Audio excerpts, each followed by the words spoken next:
The ears wasn't supposed to be here.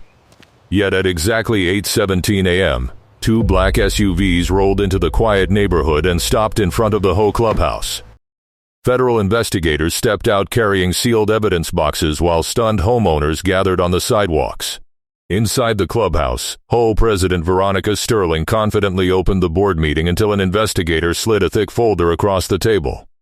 "Mrs. Sterling," he said calmly, "we're here to examine your financial records." The color drained from her face. Just 48 hours earlier, she had proudly shut down a decorated Coast Guard veterans charity garage sale, believing she had protected the neighborhood. She had no idea that one cruel decision would expose secrets hidden for years and trigger an investigation that could destroy the entire HOA board. How did a simple fundraiser for homeless veterans end with federal auditors examining private bank accounts?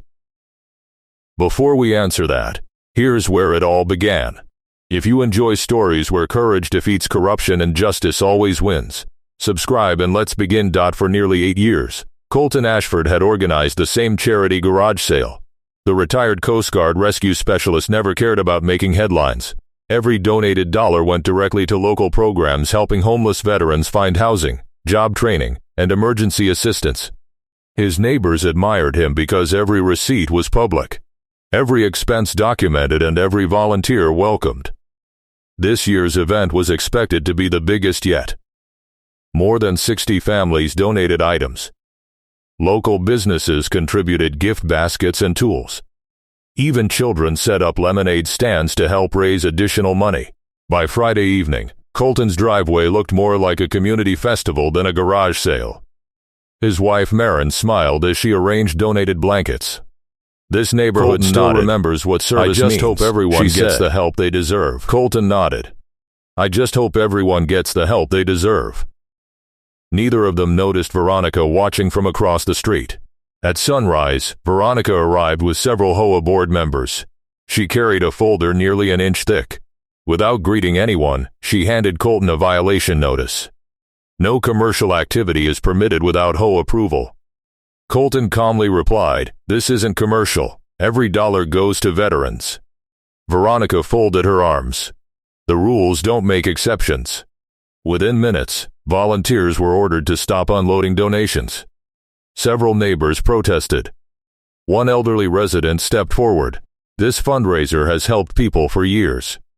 Veronica ignored him. Instead, she instructed HOA security volunteers to block every entrance to Colton's driveway.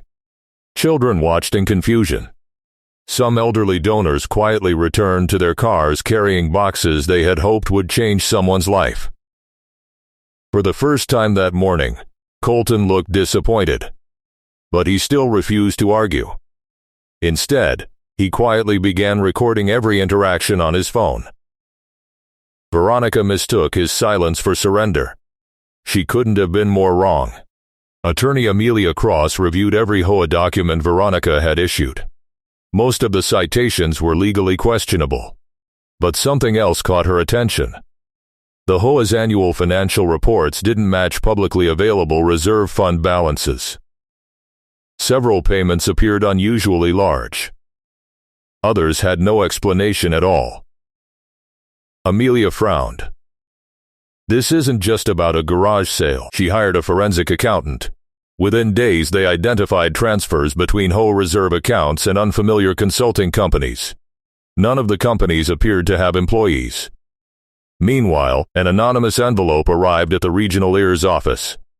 Inside were photocopies of bank statements, meeting minutes, and handwritten notes describing years of hidden financial transactions. IRS lead investigator Nolan Whitaker studied every page carefully. He immediately requested authorization for a formal audit. Suddenly, the blocked garage sale wasn't the biggest story anymore. Monday morning arrived quietly. Veronica entered the HOA clubhouse expecting another routine board meeting. Instead, two federal investigators were waiting inside. Nolan Whitaker placed official identification on the conference table. "We're conducting an audit regarding HOA financial activity." Every conversation stopped. Treasurer Preston Kincaid visibly turned pale. Secretary Nadine Mercer accidentally dropped a folder filled with invoices. Veronica attempted a confident smile. There must be some misunderstanding. Nolan calmly replied, "We're here to determine exactly that." Outside, neighbors watched through clubhouse windows as dozens of financial boxes were carried into government vehicles. Word spread through the neighborhood within minutes. Over several weeks, investigators reviewed thousands of financial records. Every document created another question. Luxury vacations labeled as maintenance expenses. Private restaurant bills listed as landscaping costs. Electronic transfers divided into unusually small amounts. One transaction led investigators to another. Former board members began cooperating. Several admitted they had questioned the accounting years earlier but were pressured into remaining silent. Local reporter Audrey Fenwick published detailed stories documenting the growing investigation. Public attention exploded. Community meetings became standing room only. Veronica insisted everything was politically motivated. But every new document contradicted her explanation. Then investigators uncovered the most damaging discovery of all. A private account receiving HOA money had been controlled by multiple board members over several years. The evidence was undeniable. Federal court was filled beyond capacity. Judge Harrison Vale carefully reviewed months of evidence. Attorney Amelia Cross presented video recordings from the morning the charity sale had been shut down. She then introduced financial experts who explained every suspicious transfer. Here's investigator Nolan Whitaker summarized the audit. The investigation revealed repeated misuse of association funds, inaccurate financial reporting, and concealed transactions requiring further federal action. The courtroom became silent. Veronica finally stood. She attempted to blame bookkeeping mistakes. Then she blamed Preston. Then Nadine. But every statement conflicted with documented evidence. Judge Vale looked directly toward the defendants. Leadership carries responsibility, not privilege. His words echoed through the courtroom. Moments later, the court ruled in favor of Colton regarding the unlawful interference with the charity event. While the separate financial findings remained in the hands of federal authorities for appropriate action. Justice had finally arrived. 3 months later, the neighborhood gathered once again on Colton Ashford's driveway.